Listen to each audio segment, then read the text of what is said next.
Benar sekali. Ya. Yang tercatat Nakobah Robito Alawiyah itu hanya ada di satu negara, yaitu Indonesia. Indonesia. Jadi kalau Pak Kiai-Kiai NU ini menghancurkan Robito, tidak ada penguatnya. Kalau Bani Hasim di sini diruntuhkan, di Maroko masih ada. Di Madinah ada. Dia punya. Di Yaman juga ada. Mereka punya rumah besar, Bani Hasim. Rumah besar Bawazir. Kalau Robito Alawiyah, saudara NU langsung mengatakan Mbak Alawi bukan durian Nabi, hapus itu Robito, udah harus hilang. Berarti bubarkan saja. Bubarkan ya. Ya kalau saya sih bubarkan daripada menjadi tempat kiblat pembodohan, pencucian otak, khurafat, dongeng segala macam. Gus, saya itu memang beberapa minggu saya fokus tentang tokoh yang bernama Fakih Al-Muqaddam ini. Banyak sekali tempat-tempat daerah yang saya datangi, seperti Aden, Mukalla, Dole, terus juga Taiz.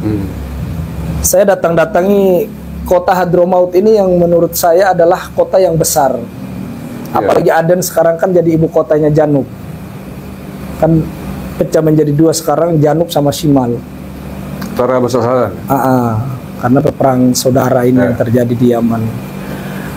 Terus yang kedua, bahwasanya beberapa kali saya tanya orang-orang Yaman tentang Fakih Al-Muqaddam, itu tidak ada yang kenal.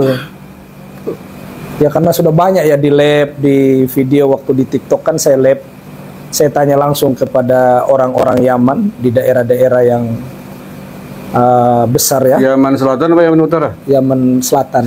Tidak ada yang kenal Fakih Muqaddam? Tidak ada yang kenal. Serius itu? Serius. Loh, padahal di sini kan begitu diagungkan itu. Iya. Seperti ya semua orang tahu lah. Khususnya di kalangan Nahdien begitu ditonjolkannya itulah yang sampai digambarkan bisa Mi'raj 70 kali ya. 70 kali. Di sana nggak seperti itu? Nggak seperti itu. Kita nanya ke orang-orang Yaman ya. Seperti di Aden saya tanya tentang Fakih Al-Muqaddam, itu nggak ada yang kenal. Tidak ada yang tahu tentang siapa Fakih Al-Muqaddam ini. Jangankan orangnya, kuburannya pun di Yaman itu tidak tahu di mana yang benar. Serius itu? Serius. Oh, Fakih Al-Muqaddam itu? Iya. Karena dia kan punya kuburan dua, ada di Sehun, ada di Hadramaut, ada di di Tarim. Jadi mana yang benar itu sebenarnya Fakih Al-Muqaddam juga tokoh fiktif. Tidak tahu gitu loh, tidak kenal siapa orang ini. Ala kulli hal, yang namanya Fakih Al-Muqaddam ini karena memang saya datang sendiri di sana. Saya tanya sendiri ke orang Yaman, tidak ada yang kenal. Tapi kalau Syekh Abdul Qadir Al-Jailani malahan lebih suhro. Oh begitu? Hatta penjual ikan kering, penjual sayur itu di pasar kenal. Di Yaman ya? Iya, Syekh Abdul Qadir Al-Jailani kalau ditanya mereka kenal. Oh, luar biasa ya. Berarti tidak hanya di Indonesia ya Syekh Abdul Qadir terkenal. Tidak hanya di Indonesia, di sana juga terkenal. Jadi berkaitan dengan Fakih Al-Muqaddam ini kan mereka mengatakan Mi'raj 70 kali. Tapi memang itu bukan perkataan mereka sendiri ya, memang dalam kitabnya maktub. Yang namanya Syarah Ainiyah, Syarahul Ainiyah itu kan ada kitab. Fakih Al-Muqaddam kan ditanya oleh Arab Badui tentang ayat-ayat kullu nafsin dha'iqatul maut. Dia bilang laisa li nafasun, aku tuh tidak punya napas. Ya berarti dia ngaku Tuhan.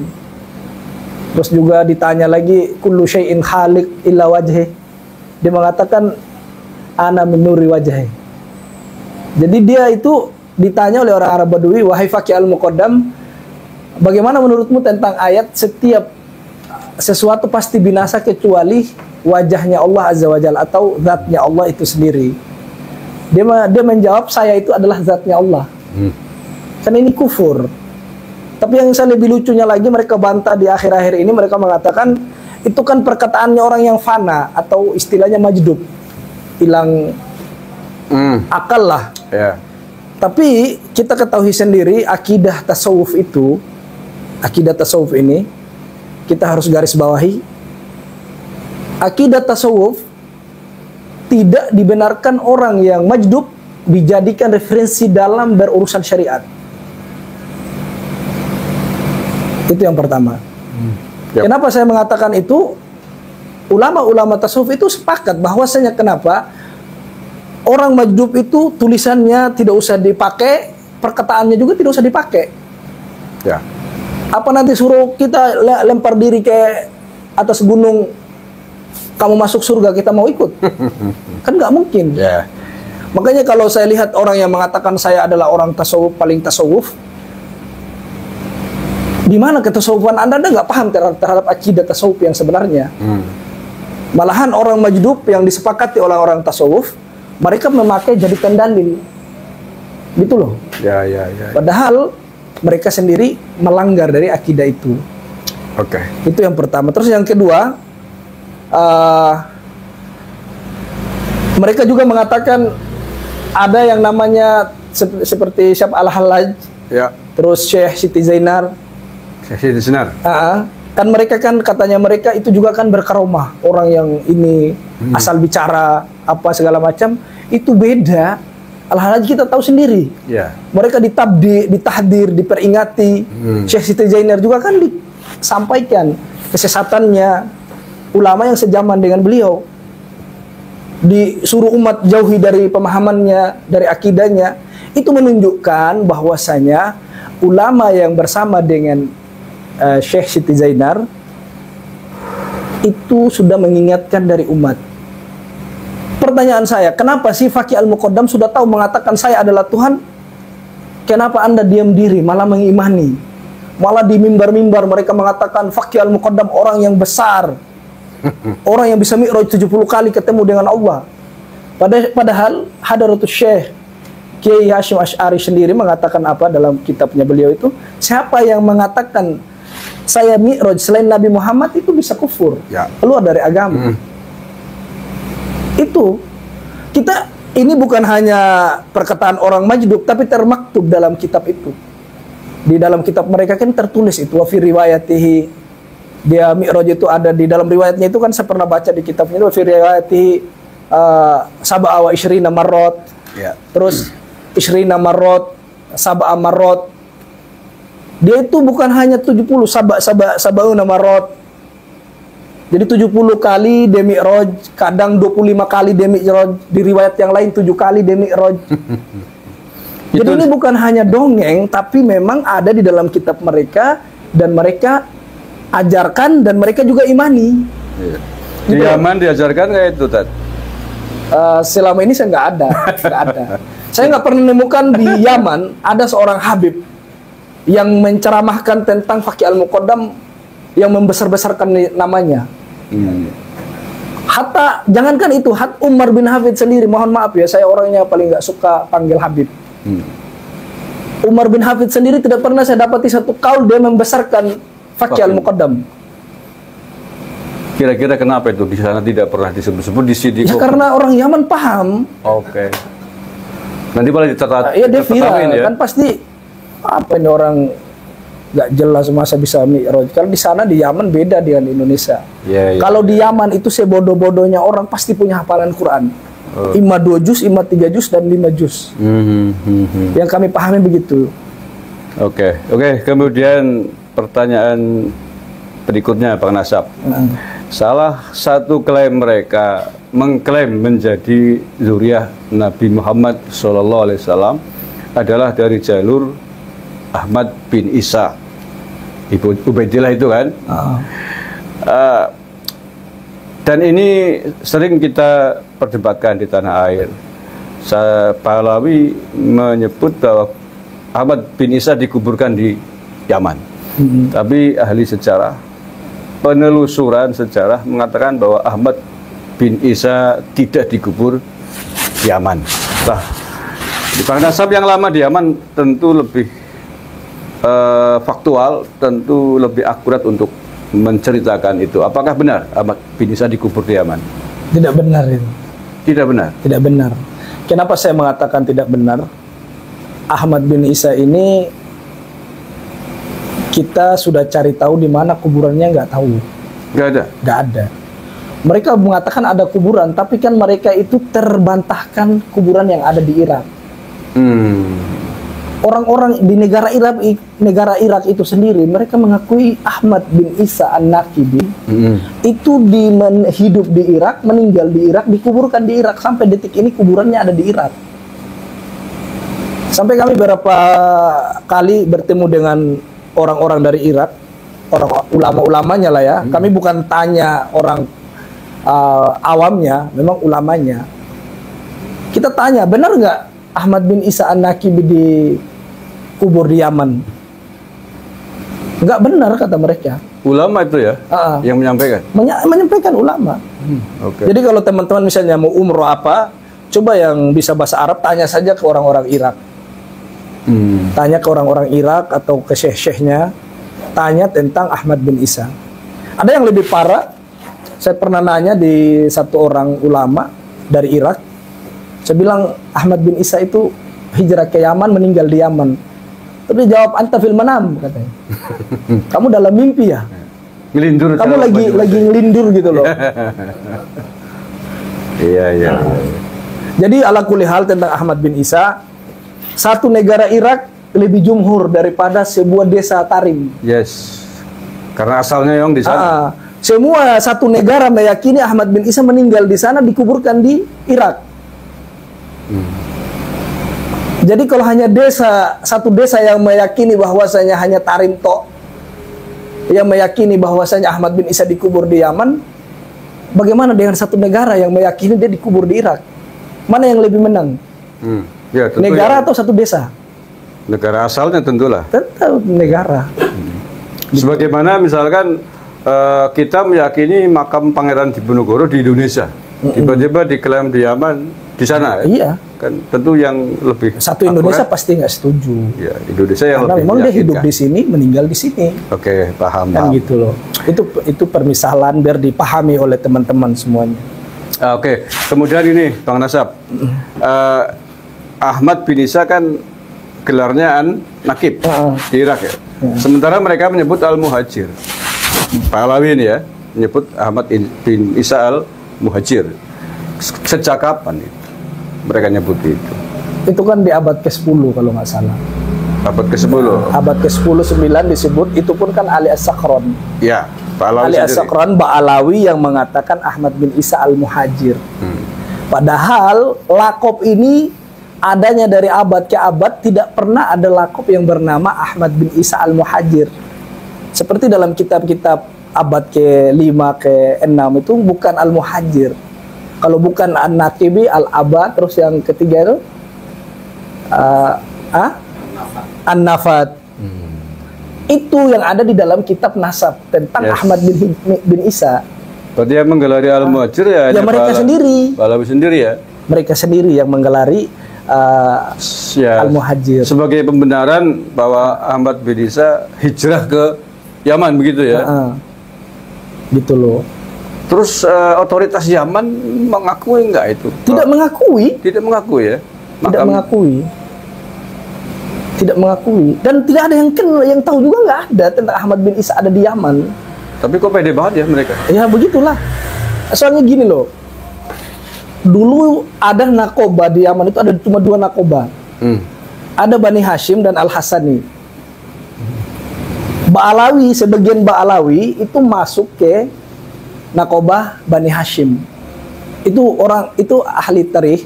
Saya kalau di Yaman dibolehkan untuk video orang-orang yang saya tanyakan ke ahli sejarah, itu sudah rungkat dari Yaman sebenarnya. Gitu loh.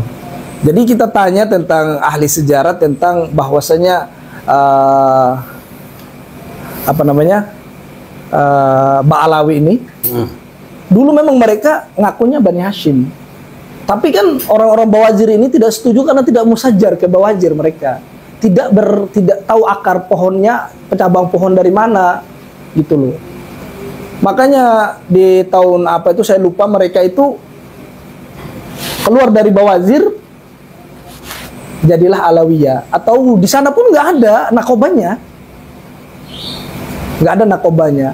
Kalau Bani Hashim ini kan di mana-mana ada, di Maroko ada. Di Madinah ada mereka Bani Hashim. Di Yaman ada? Di Yaman ada Bani Hashim, ada. Jadi beberapa narkoba mereka punya di seluruh Indonesia, di seluruh dunia gitu loh. Jadi kalau dibilang bahwasanya Ba'alawi ada narkoba, ya kan mereka baru-baru keluar dari Bani Hashim. Jadi otoritas negara resmi Yaman ada di sana ya, narkoba resmi Said Bani Hashim di sana. Ada. Mereka Kemudian, ada. Dan mereka ada rumah besar malahan. Ada, rumah besar mereka itu adanya di Kuil Bawazir. Itu diakui oleh negara? Diakui. Diakui. Oke. Kemudian narkoba ini mengakui nggak nasab Ba'alawi sebagai Zuriyah Said? Tidak. Saya datang ke Kuil Bawazir, itu rumah besarnya Bawazir yang ada di, kalau kita jalan ke Mukalla itu lurus terus ke arah Sihir. Kalau dari Mukalla kita belok kiri ke Kuil Bawazir. Itu saya pernah masuk ke situ karena saya juga punya teman orang Bawazir. Kita nanya tentang nasab Ba'alawi ini. tentang Alawiyah atau Robito Alawiyah, memang ada nggak narkoba seperti ini? Mereka bilang nggak kenal. Tapi kalau kenal hanya Al-Atos, Al-Jupri, mereka hanya kenal begitu aja. Nama PAM seseorang. Tapi tidak diakui sebagai PAM-nya Bani Hashim ya? Tidak. Ada yang lebih parah lagi dari Bawazir itu mengatakan, ya seperti sudah sering saya sampaikan ya, ka'annahum fil manam. Jadi mereka itu seperti dalam mimpi ngaku-ngaku durian Nabi. Tapi apakah di sana tidak ada sanksi hukum? Ya karena memang negara Yaman ini kan tidak ada negara yang tidak ada pemerintah yang sah sampai detik ini. Karena itu konflik ya? Konflik. Negara Yaman ini tidak ada pemerintah yang sah. Baik selatan maupun utara ya? Maupun utara. Masih di atas ambang-ambang pemerintahnya. Apalagi sekarang Janub ini kan diambil oleh 7 kabilah yang kuat. Dan itu tidak ada sama sekali Ba'alawi yang masuk di situ. Kalaulah mereka punya kekuatan di Hadramaut, seharusnya masuk ya? Ba'alawi ikut mengamankan Yaman Janub. Tapi nyatanya enggak. Malahan dari kabilah Al-Kathiri, terus kabilah-kabilah lain, kabilah-kabilah besar yang menjadi pemimpin sekarang ini ada di Janub. Dan Ba'alawi tidak tercantum di situ. Termasuk hari ini kan sedang dibombardir oleh Amerika itu. Makanya kemarin saya bilang, kenapa para Ba'alawi nggak pergi ke Yaman mengamankan tanah leluhur asal-usul nenek moyang kan? Iya, kan perang. Makanya saya juga lucu ya. Saya pernah dengar si Novel ya. Novel ya. Itu kan pernah mengatakan selama ada Habib di dalam satu negeri itu negara nggak akan pernah perang. Pasti aman katanya kan. Pertanyaan saya, kalau katanya Ubaidillah lahir di Hadramaut. Terus Nabi mereka Umar bin Khattab ada di Hadramaut. Kenapa Yaman dibombardir terus? Negara yang tidak pernah aman sampai hari ini. Jadi jangan takabur kalau jadi manusia bicara itu. Berarti kebalik ya. Betul ya. Tapi malah jadi nggak aman. Jadi intinya gini, di garis bawahi teman-teman, gaya-gaya mereka tentang membesarkan diri mereka dan leluhur mereka itu bukan gaya-gaya dalam syariat, tapi gaya-gaya perbudakan. Biar orang lain bisa sembah mereka punya leluhur karena dengan cerita-cerita kebodohan yang mereka lakukan. Itu yang paling mereka cari. Dan celakanya di Indonesia banyak yang mau dibodohi. Jadi mungkin air ditiup aja dibayar ratusan ribu. Seperti hal karoma kan. Hal karoma itu teman-teman, kalau kita kembalikan ke dalam hukum syariat, orang Allah Azza wa Jalla memberikan karoma kepada wali seperti Ashabul Kahfi itu kan orang soleh. 300 tahun mereka tidur di dalam gua. Tapi Allah tidak sebutkan nama-nama mereka.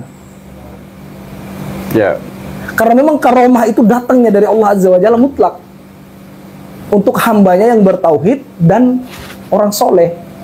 Tapi kalau karomahnya Ba'alawi yang mereka gaung-gaungkan selama ini adalah karomah perbudakan.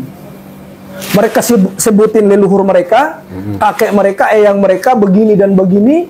Itu kan karomah perbudakan. Ya kalau benar. Itu loh. Itu pun kalau benar. Faktanya orang Yaman sendiri nggak kenal dengan Faqih al-Muqad. Kan begitu. Oke deh, terima kasih Pak Nasab. Kemudian pertanyaan berikut tentang salah satu dalam polemik ini kan tentang makam Nabi Hud. Gimana di Yaman tentang makam Nabi Hud ini? Apakah sesuai dengan sejarah yang ada sebenarnya atau bagaimana? makam Nabi Hud, ada satu orang ya, sudah tua sekali yang kami pernah temui di Tarim. Orang ini pernah membuat kubah masjid yang dekat dengan lembah yang dijadikan kuburan Nabi Hud sekarang ini. Itu udah bersumpah di depan kami, wa uqsim billah wa rabbul Ka'bah, katanya. Selama saya membangun kubah itu, saya tidak pernah tahu kalau ada di lembah itu ada kuburan Nabi. Itu yang digarisbawahi. Orangnya sudah tua. Selama kami membangun masjid dan kubahnya masjid itu yang ada di bawah lembah ini yang dijadikan kuburan Hud itu, kami tidak pernah tahu kalau ada kuburan Nabi di situ. Ternyata kuburan Nabi ini, teman-teman, bukan diyakini dengan ilmu sejarah, dengan ilmu penglihatan, dan juga dengan ilmu kitab nasab. Kitab nasab lah, Yep. sejarah lah. Jadi menetapkan kuburannya Nabi Hud itu dengan mimpinya yang bernama Abu Bakar bin Salim. Ini kuburannya beliau ini. Saya tunjukkan biar teman-teman melek ya.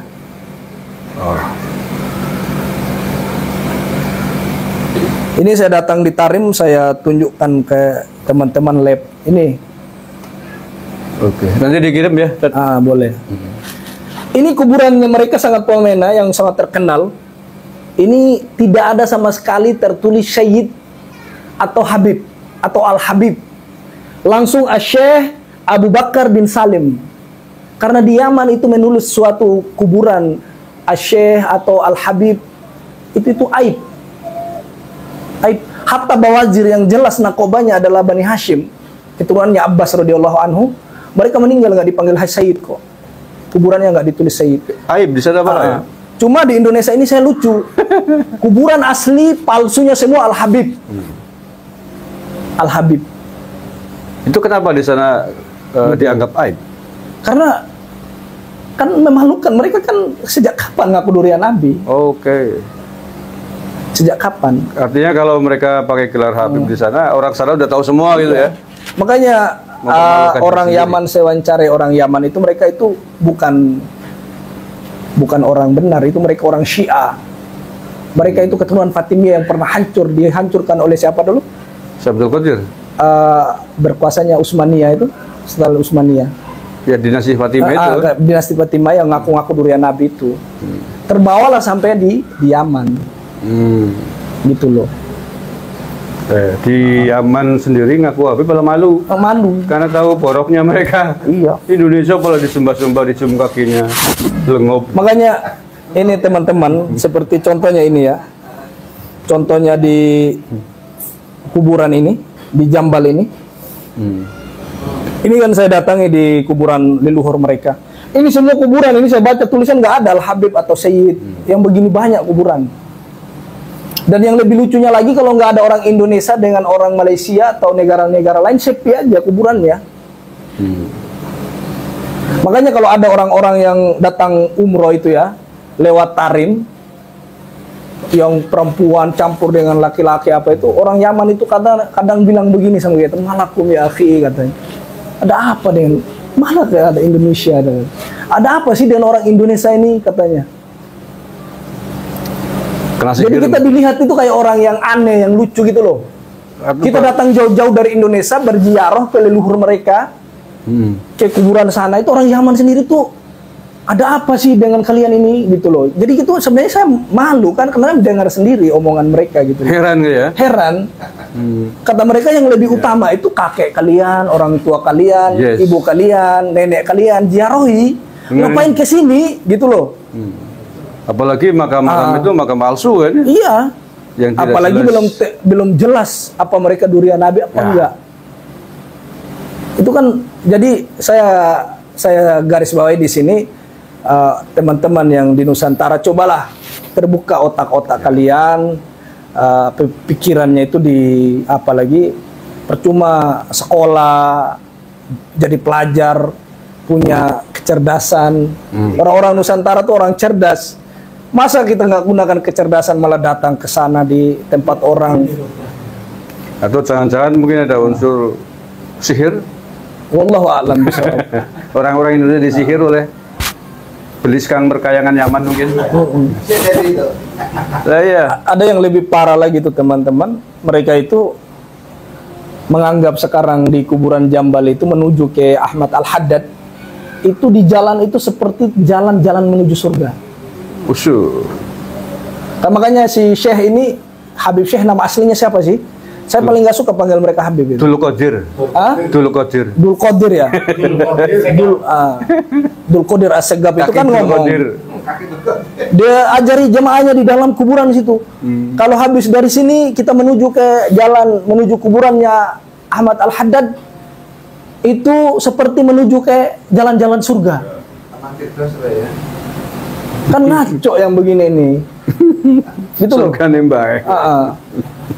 Jadi di Madinah ada yang namanya Raudhatu min Riyadil Jannah, di Tarim ada yang namanya Thoriqil Jannah. Jadi mereka cari saingan, dibikin saingan sebagus mungkin biar orang itu sembah leluhur mereka gitu loh. Oke, kemudian terima kasih. Ini semakin banyak membuka mata kita gitu ya. Betapa kita goblok gitu, lengok sekali orang-orang Nusantara di Lombok ini nang Pahlawi Yahudi Yaman. Di sana nggak ada apa-apanya leluhur mereka. Pantas kalau orang Yaman asli kemudian terheran-heran ngapain orang Indonesia pada nangis-nangis ya di Yaman. Beliau saksi mata. Akurat sekali apa yang beliau ceritakan. Oke, kemudian pertanyaan berikutnya Bang Nasab. Di antara yang rame juga tentang fenomena katanya di Yaman, di Tarim sana ada tawaf gitu. Ini Mij'in Balawi kan? Gimana itu fakta sebenarnya? Memang tawaf ini seperti kayak tawaf Ka'bah. Ada tempat mulainya dan ada tempat mengakhirnya. Itu Balawi yang, iya, yang mempromotori. Itu tulis saja judulnya di YouTube, tawaf di Tarim. Keluar itu. Ya, ini kelompok Balawi itu kan? Balawi. Ada yang begitu? Ada. Ada di sana lagi yang lebih parahnya itu, yang saya lihat, yang saya tahu itu ada bekas minumannya Nabi gelas. Jadi mereka mengatakan Nabi pernah datang ke Tarim, minum air dan gelasnya Nabi lupa di situ dan sekarang gelas itu dijadikan termasuk tempat berkhurafat juga. Fenomena ya. Yang jadi pertanyaan saya, kalau memang Nabi pernah datang ke Yaman, kenapa Wais Al-Qarni nggak jadi sahabat? Ya, kan asal Yaman ya. Wais Al-Qarni kan pengen ketemu Nabi, tapi dia harus urusin ibunya. Ya. Makanya Nabi SAW memerintahkan Umar, nanti kalau ada seorang laki-laki datang dari Yaman, namanya Wais Al-Qarni, disebutkan ciri-cirinya, minta doa sama dia. Sampai di Mekah, Umar pun tanya, mana kabilah dari Yaman, apakah ada yang bernama Wais Al-Qarni dari kalian, segala macam lah. Ala kulli hal, di sini yang saya paling jadikan poin adalah bahwasanya kalau memang Nabi pernah datang minum air di Tarim, kenapa orang-orang yang seperti Wais Al-Qarni tidak jadi sahabat, malah jadi tabi'in sampai detik ini. Wais Al-Qarni bukan Balawi kan? Bukan. Nah, jangan-jangan lama-lama diklaim sebagai Balawi. Gitu loh. Jadi terbantahkan, dan kami juga lihat sendiri apa yang mereka lakukan. Dan di Tarim itu lengkap teman-teman. Ada tiang masjid yang bisa bicara, ada tembok kehamilan, kuburan kehamilan. Ini ada kuburannya nih, saya tunjukin teman-teman. Kuburannya siapa itu? Ini kuburannya Habib juga, Balawi. Jadi toko kurafat berarti ya? Dua kuburan ini, kalau misalnya istri kita tidak bisa hamil, kita datang doa atau gosok-gosokin perut di sini langsung bunting. Nanti yang lahir itu anak-anak dongeng. Ini dua kuburan di depan saya ini. Itu pernah dibuktikan apa enggak? Iya, jadi kalau teman-teman nanti mau nikah lagi, punya istri terakhir mungkin karena faktor tua, nggak bisa hamil, datangkan aja ke sini. Nanti bisa hamil. Nanti anaknya kayak orang Yaman ya. Biar besarnya jadi tukang dongeng. Biasanya selama ini yang saya lihat kan orang walaupun S2 belajar di luar, karena bergaul sama dia jadi tukang dongeng. Gitu loh. Di Yaman tidak ada aspal lah segala macam. Kalau bahasa orang Banyumas, tukang dongeng itu sama dengan lengup. Yutet. Iya. Dari Lengop kan di sini. Itu bus. Dabrus. Dabrus. Oke.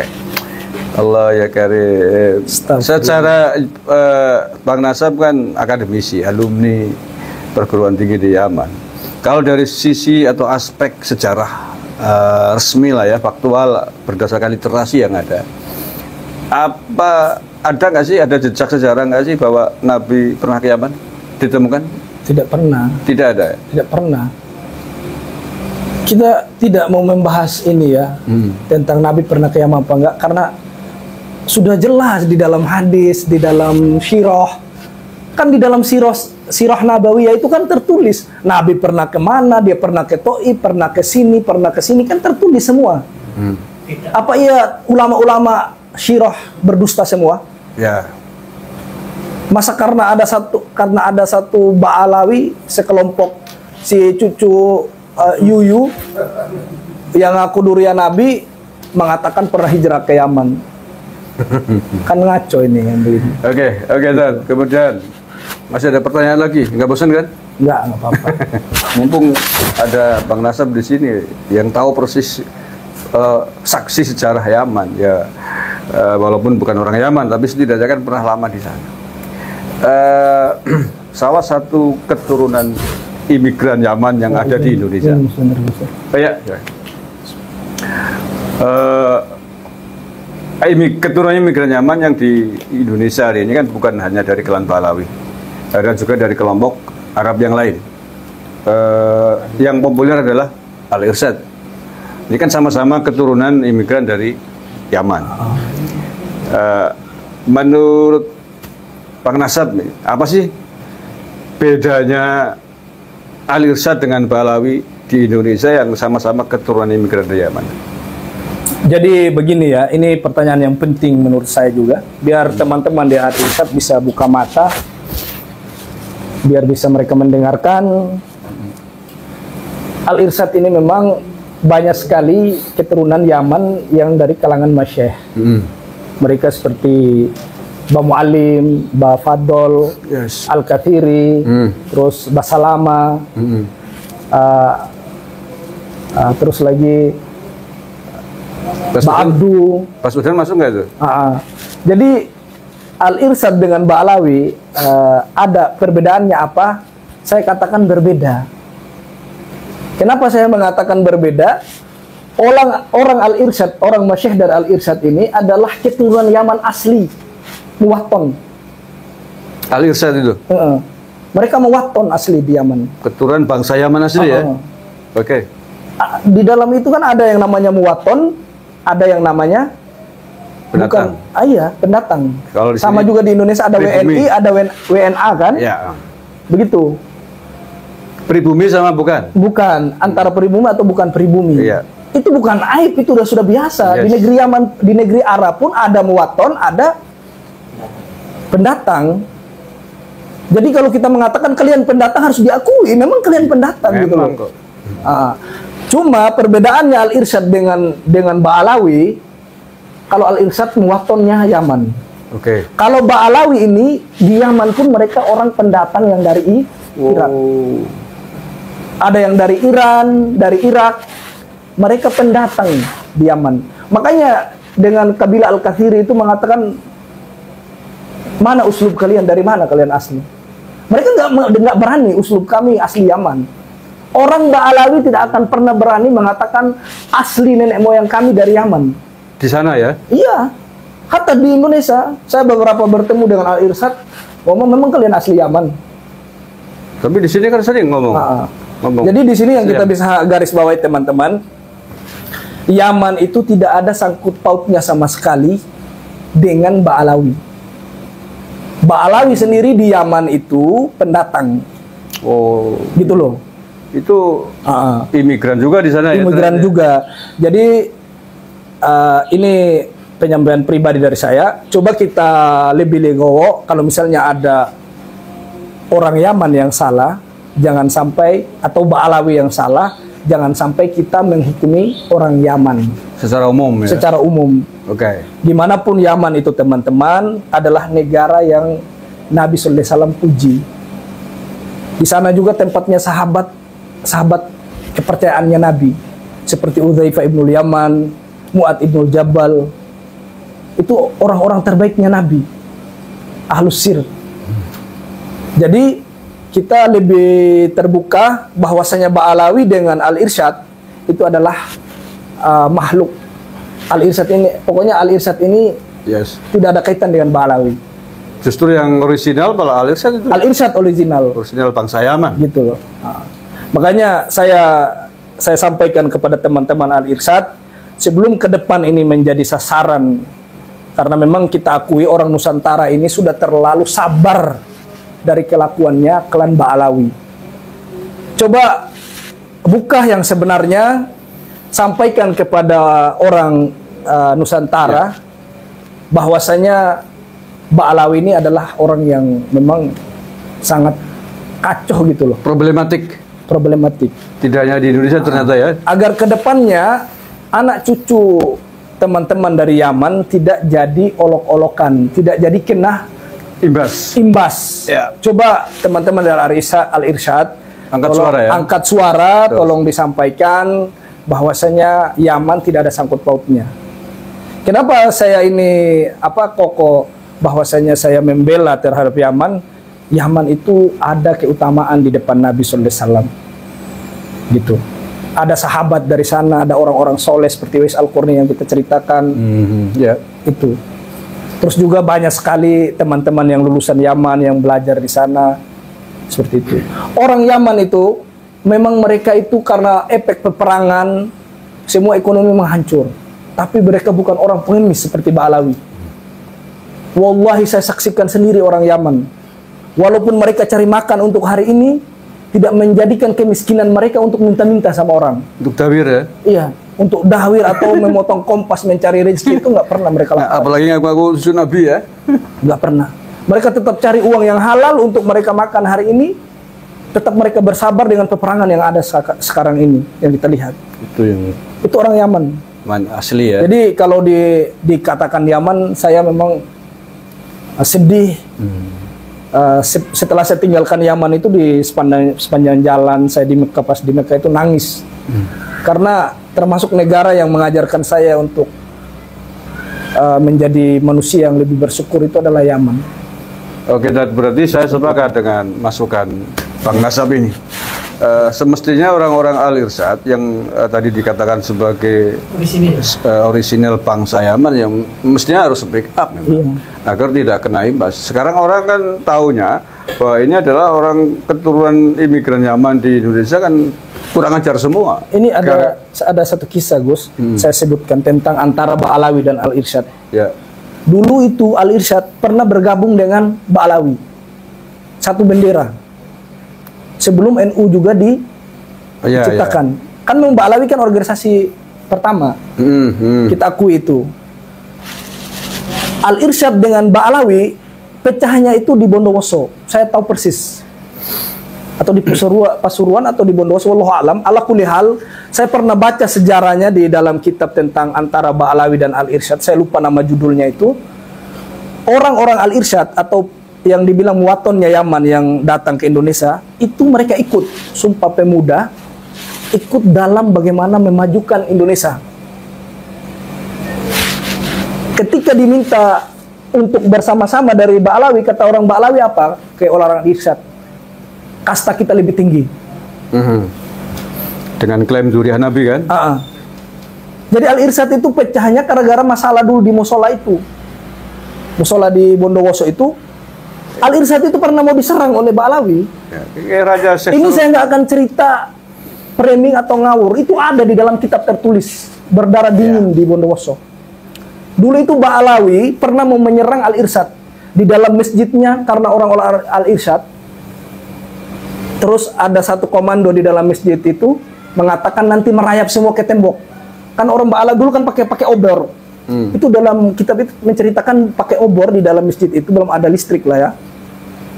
Jadi ketika Ba'alawi mau nyerang orang Al-Irsyad, karena ada komando di dalam masjid, nanti merayap semua ke tembok. Obornya dimatikan.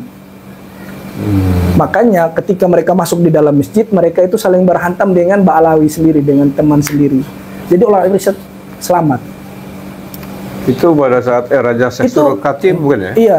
Padahal itu adalah klan yang sangat merugikan Al-Irsyad.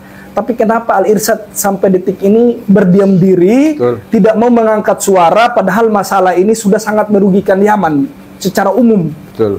Apakah nanti mau lihat anak cucu Al-Irsyad atau muwaton Al-Irsyad dijadikan bulian, diklaim bahwasanya mereka sama aja asal dari Yaman? Kayak Balawi.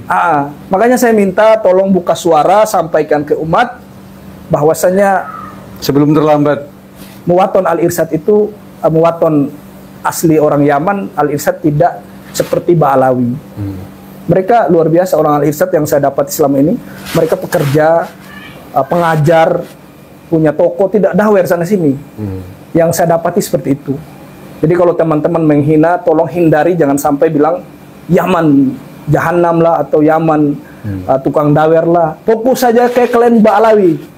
Karena memang mereka pembisnis kuburan, tukang dawer atau segala macam. Iya, sepakat. Itu yang digarisbawahi teman-teman, mudah-mudahan bisa dipahami. Yahudi Yaman ya. Jadi ingat, salah satu DNA tes DNA hasilnya kan G ya. Yahudi. Itu gimana di sana tentang sejarah Yahudi terkait Ba'alawi ini? Kalau masalah Yahudi,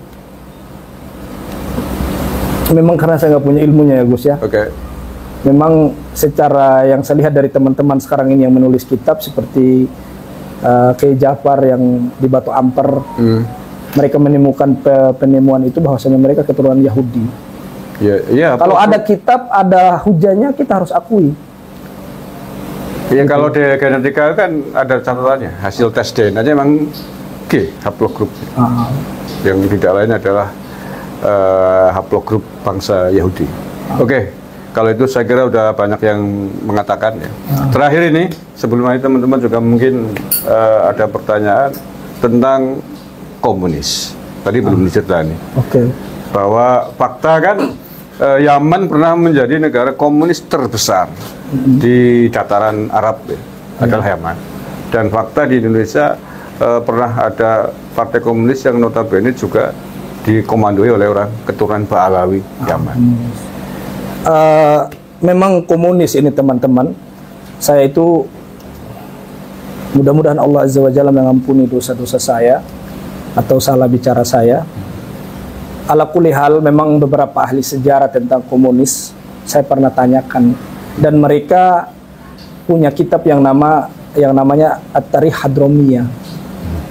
Itu menceritakan semua tentang kelakuan Ba'alawi, bagaimana partai komunis itu berkuasa di Yaman Selatan, atau yang dikenal sekarang adalah Janub, atau yang mungkin di pikiran Indonesia itu Hadramaut.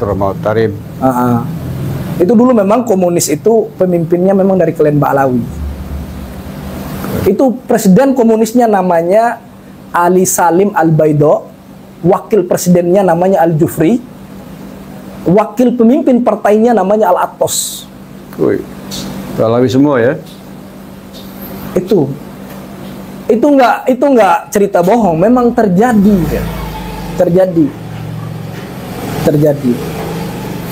Saya punya satu video mantan tentara di sana itu. Saya tanya tentang Ali Jufri. Beliau menyampaikan ke saya, dia adalah orang yang dobit besar. Ini beliau.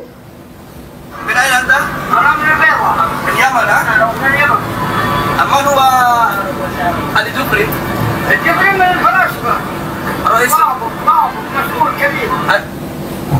Ali Jufri minum falasifa. Falasifa kan komunis. Oke. Masyhur dari gitu ya? Masyhur, kata beliau, sangat terkenal. Ali Jufri itu adalah wakil presiden dari partai komunis di Yaman. Sangat besar kedudukannya. Populer lah kalau di sini. Wakil, ini mantan tentara. Yes, Kalau di sini komunis dari komunis begitu ya. Di Indonesia kan kita ketahui ada yang namanya Den Aidit. Al Aidit itu ada di Sehun, keluarganya dia masih ada sekarang. Barokbah. Namanya siapa? Ahmad Barabba. Terus ada namanya Sufyan Barabba. Ada namanya Al Munawar, Musa Al Munawar. Itu kan orang PKI yang ada di Indonesia. Ya, artinya dengan sejarah yang tadi Bang Nasab ceritakan nyambung. Nyambung. Tidak aneh kalau di sini Tidak aneh. menjadi pelopor-pelopor komunis. Iya. Mereka kenapa DNA Aidit mereka nggak akui? Karena mereka malu. Malu. Malu. Kalau yang kayak gitu itu nggak mau ngakuin. Tapi kalau yang sekiranya bisa DNA Aidit yang asli adalah Duria mereka tidak akui. Tapi leluhurnya orang lain mereka camplok. itu dia. Yang bukan apa-apanya diakui. Di Ponorogo katanya bin Yahya. Kata semua diingat. Leluhurnya orang diakui, leluhur mereka yang benar-benar leluhur mereka nggak akui. Itu dalam bahasa Banyumas namanya keparat. Seperti sekarang si siapa ini yang jadi pendeta di kalangan Thomas Assegaf. Kita nggak bicara agamanya ya. Ini kita fokus ke nasab. Iya. Alakum dinukum waliyadin. Intinya begitu. Yes. Kita bukan mencela agama lain. Ala kulli hal kita membahas Thomas Assegaf. Isbalawi. Balawi, keturunannya saudaranya Taufik Assegaf. Pemimpin Robito Alawiyah. Satu klan, Kan satu klan. satu marga. Kenapa nggak diakuin? Gitu. Kenapa nggak diakui? Apa hanya gara-gara beda agama? Tapi banyak ulama yang nanti minta barokah, minta syafaat gitu ya. Iya. Atau mas. Gitu. Oke, Bang Nasab, terima kasih. Banyak pertanyaan sudah panjenengan jawab dan ini membongkar semua kebusukan klan Balawi di Yaman. Teman-teman ada yang mau bertanya mungkin? Saya mau bertanya ini. Silakan. Silakan. Saya kalau bisa jawab, saya jawab ya teman-teman. Ya, Kalau saya nggak bisa jawab, mohon maaf. Dari channel Jam Saudara ini, mohon maaf. Jadi banyak sekali ulama-ulama di Indonesia.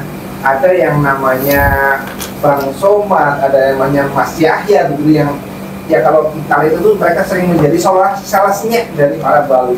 Itu sering berbicara bahwa pasir inat, pasir taring itu wangi gitu. Ya karena kami di Indonesia ini tidak pernah langsung ke sana. Ya tentunya kita tidak tahu benar wangi nggak sih. Nah kalau dari Bang Nasab ini yang sering ke sana, benar nggak sih yang namanya pasir inat itu benar-benar wangi? Harumnya itu seperti harum surga seperti itu. Ini pasir inat yang dimaksud yang ini ya. Pasir inat ini teman-teman. Ini saya datang ini. Teman-teman ada yang mengambil pakai botol. Ini pasirnya. Itu Inat nama daerah apa? Nama tempat? Pemakaman. Oke. Ini. Banyak sekali pasir-pasir memang di sana. Ini yang bilang nggak ada aspal ini banyak ini. Ini depan kuburannya Abu Bakar bin Salim lagi. Ada aspal, ada apa namanya? Yang di semen itu cor-coran. Mana yang mengatakan tidak ada aspal di sana biar bekas kaki wali tidak terhapus. Makanya jangan bergaul sama tukang dongeng biar Anda tidak jadi tukang dongeng. Kasihan ilmu Anda jauh-jauh belajar ke Sudan, belajar ke Mesir. Jadi tukang dongeng. Jujur lah. Jujur. Berarti tidak wangi ya? Wangi apa? Mana ada pasir yang wangi? Dikasih parfum dulu jadi wangi. Sama di Indonesia mereka bawa pasir dari Yaman buat jualan. Itu beraninya jualan di sini, coba jualan di sana. Coba jual di Yaman. Tidak laku ya? Kita datang ziarah saja ke Yaman, berbondong-bondong, orang Yaman mengatakan kalian ini kenapa? Ada apa ngapain? Lucu gitu loh. Apalagi ambil pasir ya. apa nggak lebih dibilang gila? Mau mempertegas saja Bang Nasab ya, saya mau bertanya. Dari apa yang disampaikan Bang Nasab tadi, Robito Alawiyah itu tidak ada di sana ya. Yang ada nakib Nama-namanya. cuma Al-Hashimi sama Al-Hasani ya. Berarti adanya cuma di Indonesia. Benar sekali. Ya. Yang tercatat nakobah Robito Alawiyah itu hanya ada di satu negara, yaitu Indonesia. Indonesia. Jadi kalau Pak Kiai-Kiai NU ini menghancurkan Robito, tidak ada penguatnya. Kalau Bani Hasim di sini diruntuhkan, di Maroko masih ada. Di Madinah ada. Dia punya, di Yaman juga ada. Mereka punya rumah besar, Bani Hasim. Rumah besar Bawazir. Kalau Robito Alawiyah, saudara NU langsung mengatakan Mbak Alawi bukan durian Nabi, hapus itu Robito, udah harus hilang. Berarti bubarkan saja. Bubarkan ya? Ya kalau saya sih bubarkan daripada menjadi tempat kiblat pembodohan, pencucian otak, khurafat, dongeng, segala macam. Itu loh. Kelengoban. Sudah, terima kasih Bang Nasab. Ada yang lain? Lagi mungkin. Kita sering menyaksikan ketika seorang dari Yaman, Umar bin Hafid, seolah-olah kalau datang ke Indonesia itu kan istimewa sekali. Pertanyaannya, sejauh apa keistimewaan Umar bin Hafid di Yaman itu sendiri? Apakah ketika dia datang itu memang keberadaan dia itu memang disembah-sembah oleh santri-santrinya, murid-muridnya, atau memang hanya ada di Indonesia yang seperti itu? Oke, baik. Yang saya tahu sampai detik ini, saya selama di Yaman ya, dia itu cuma hadir pada 2 tempat di Yaman itu sendiri, di Tarim dan di Mukalla, sama di Sihir. Di Sihir itu pun dekat, cuma mainnya 1 jam 2 jam kalau jalan ke sana. Adapun apakah dia harus datang ke ibu kota Aden, datang ke Taiz ngisi daurah, nggak ada. Dia datang di Sehun kemari, kabar terbaru itu hampir meninggal, mau ditembak dia. Dia ngisi kajian di sana, hampir sampai detik ini nggak berani lagi ke sana. Di mana? Di Sehun. Sehun itu bagian mana? Sehun juga Hadramaut, dekat bandara. Kenapa itu? Malah mau ditembak? Kan Ya. di tempatnya sendiri. Ya, ini kalau masalah beliau saya Politik ya? nggak akan ceritain karena ini pasti nyawa melayang. Oh. Ini langsung Ceritain lah. langsung lepin ya. Enggak. Enggak. Rekaman. Enggak, Tenang aja. jangan. Ada saatnya. Jadi bikin penasaran ini. Ada apa dengan Umar Al-Hafid. Al bin? Ala kulli hal, Umar bin Hafid sendiri, teman-teman, Tarim itu bukan seperti yang diceritakan yang ada di Indonesia. Di Tarim itu ulama Syafi'iyah, dari orang-orang tasawuf yang masih lurus itu banyak sekali di Tarim. Dan setiap hari mereka ingatkan Umar bin Hafid, tinggalkan hal pembodohan itu. Saya nggak bohong, wallahi banyak sekali ulama Syafi'i yang ada di Tarim, dekat markis, sampingan markis dengan dia. Kalau teman-teman dari Tarim mau jujur kepada Allah Azza wa Jal, pasti kalau mereka berani, pasti mereka mengatakan iya. Jadi nggak benar kalau mengatakan Tarim dikuasai oleh Umar bin Hafid. Itu bohong belaka itu. Bohong besar ya? Dia berkuasa hanya di markisnya, hanya sekitar situ saja. Artinya tokoh kecil ya? Bukan siapa-siapa malah. Kecamatan lah istilahnya di situ tempat dia. Hanya berkuasa di situ. Selain keluar dari beberapa ratus meter sedikit kan juga Tarim. Itu banyak yang tidak setuju dengan beliau. Berkuasa dalam arti apa ini? Otoritas keagamaan atau Dalam markisnya aja. otoritas pemerintahan? Pondok. Oh, pondoknya, santrinya pengaruhnya aja. ya? Pengaruhnya di situ aja. Oke. Kalau memang Ba'alawi orang yang berpengaruh, seharusnya kabilah Ba'alawi mereka ikut mengamankan Yaman Selatan. Yes. Tapi nyatanya kan klan Ba'alawi tidak punya pengaruh di Yaman. Makanya 7 kabilah dari Masyekh yang berkuasa di Yaman Selatan. Ini digarisbawahi. Kalau mereka punya berpengaruh, kalau sampai mereka mengatakan hidupnya Habib di suatu negara adalah amannya sebuah negara, nyatanya mereka nggak punya pengaruh kok di Yaman, mereka nggak dapat kepemimpinan di Yaman. Faktanya negara mereka Gitu loh. amburadul. Ya intinya negara Yaman diuji sama Allah, Ya. kita harus akui itu. Ya, Intinya Ba'alawi ini adalah orang yang bikin gaduh. mungkin kalau membohong. Oke. Terakhir, Bang Nasab. Kita kan hanya bisa berusaha seperti ini untuk membongkar kebohongan, kelengoban bangsa Ba'alawi, klan Ba'alawi Yaman. Di Indonesia sudah begitu mengakar ya. Bahkan dengan Robito Alawiyahnya itu mampu menembus dinding-dinding pemerintahan. Dengan segala pengetahuan yang Bang Nasab ketahui itu tentang Yaman, tentang klan Ba'alawi di sana, seperti yang tadi semua sudah diceritakan. Rekomendasi apa yang Bang Nasab ingin sampaikan ke pemerintah Indonesia untuk menghentikan kezaliman ini? Ini kalau saya masukkan umum ya, buat siapapun yang mendengarnya, karena memang kepemerintahan yang hakiki itu adalah masyarakat. Kekuatannya pemerintah itu adalah masyarakat. Jadi tetap fokus kepada masyarakat.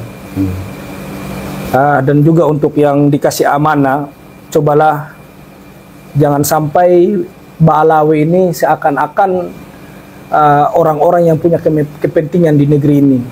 Banyak sekali orang kalau lagi mendeklarasikan diri mau jadi pemimpin, datang ke pondok mereka, seakan-akan mereka lah yang bisa menggerakkan Nusantara ini. Tidak usah. Terus yang kedua, pemerintah tolong serius betul-betul memberikan sanksi atau memberikan ketegasan yang keras tentang sejarah-sejarah yang mereka putar balik. Terus juga seperti kuburan palsu, tolong orang-orang yang melakukan ini ditangkap, dipenjarakan. Sebelum nanti orang-orang Nusantara bergerak secara menghukumi sendiri. Karena jujur, orang Nusantara sudah terlalu sabar ratusan tahun dari Ba'alawi. Gitu. Saya mengatakan seperti ini bukan karena membenci dalam sebuah suku seseorang, tapi saya mengatakan ini, saya sampaikan ini karena saya cinta namanya Nabi Shallallahu Alaihi Wasallam, itu yang pertama, dan negeri saya, dan juga saudara-saudara saya yang didaweri, yang dibodohi selama ini.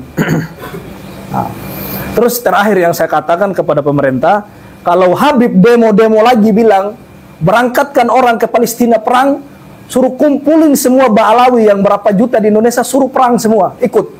Kami nanti orang Nusantara ikut dari belakang. Ikut biayai. Itu baru gentleman. Mereka selama ini kan orang yang paling jago, paling perang, orang paling pahlawan di Indonesia. Kumpulin dulu Ba'alawi di Monas, berangkatkan duluan ke Palestina, ikut perang, kami orang Nusantara ikut dari belakang. Jangan kami nanti yang jadi ini, tumbal mereka. Seperti saudara kami kemarin membela si Rizik Syihab, tumbal meninggal begitu saja di pinggir jalan. Di KM 50 itu. Itu gimana, walaupun mereka punya pemikiran, tidak mungkin mereka meninggal seperti itu kalau bukan Ba'alawi yang cuci otaknya. Itu yang paling penting. Itu nyawa itu, tolong pemerintah. Itu nyawa saudara kami orang Nusantara demi membela si cucu palsu dibunuh begitu saja. Kami akui mereka menyimpang. Tapi kenapa mereka menyimpang? Karena dicuci otaknya oleh Ba'alawi. Gitu. Tolong tegaskan Habib-Habib yang suka mencuci otak-otak Ba'alawi ini agar mereka berhenti. Ditegas keras.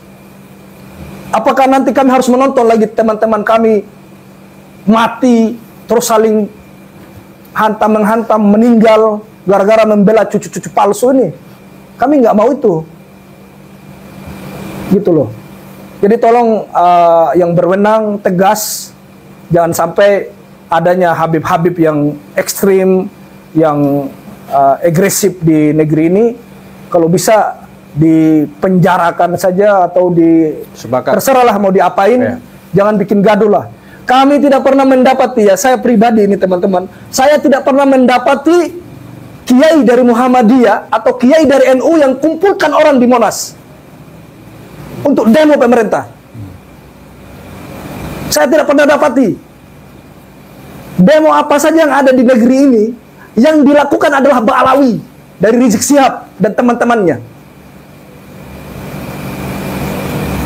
Saudara-saudara kami disiramin gas air mata segala macam di Monas, yang mengumpulkan manusia untuk mendemo pemerintah itu adalah Ba'alawi. Apakah pemerintah mau diam saja seperti ini? Itu loh.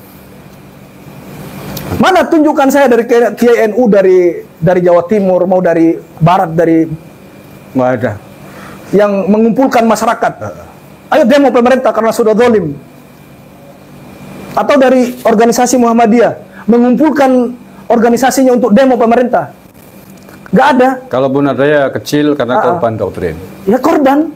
Tapi orang-orang Ba'alawi bisa mengumpulkan orang seperti 212 mendemo pemerintah yang sudah sah. Mereka suka bikin gaduh di negeri orang. Kami nggak mau negeri kami seperti di Suriah, di Lebanon, di Yaman, Afghanistan. Betul. Mati seperti ini, nyawa ini nggak bisa begitu. Tolong pihak pemerintah, ini pesan dari saya, tolong tegasin orang-orang yang seperti itu.